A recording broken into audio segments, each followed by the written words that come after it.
Le beluga Vladimir est mort. Oui, vous le connaissez forcément, ce beluga. On l'avait évoqué longuement sur notre antenne. Pourquoi? Parce qu'on l'avait soupçonné d'être en réalité un espion russe, un agent secret à la solde du FSB version Moby Dick.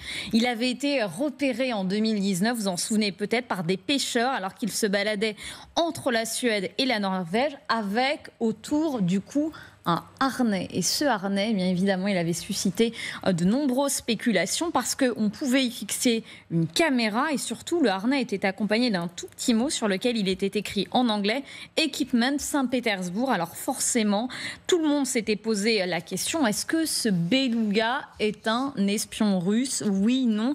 De nombreuses spéculations.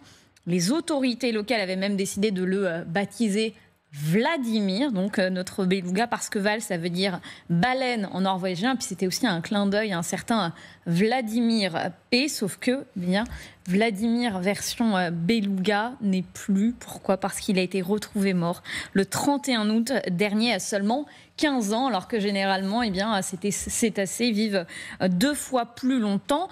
2 organisations de défense des animaux avaient décidé de porter plainte, affirmant que l'animal avait été tué par balle en partageant des photos de ces impacts de balles. Alors c'est vrai que ces clichés que vous voyez là, ils sont assez troublants parce qu'il y a effectivement des petits trous qui interrogent.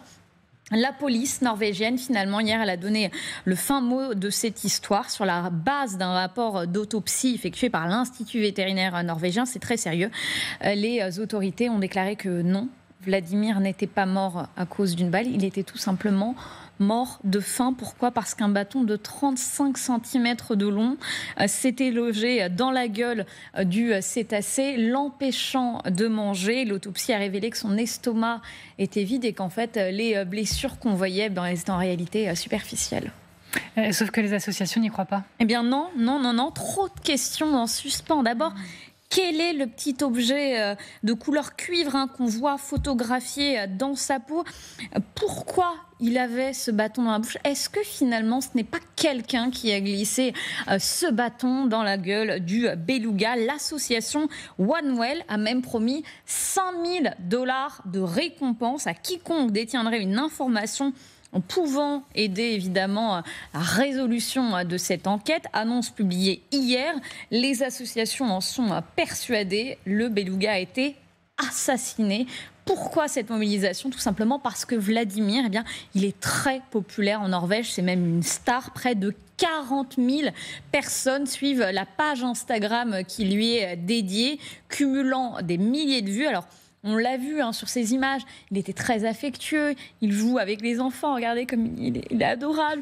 On le voyait jouer avec des cordes, des ballons, il s'approchait vraiment très près des êtres humains. Alors voilà, Vladimir n'était pas un espion, mais c'était un ami pour de nombreux Norvégiens et il méritait qu'on lui rende hommage ce matin. Ce que vous venez de faire parfaitement, Nivine Potros, Victor le beluga.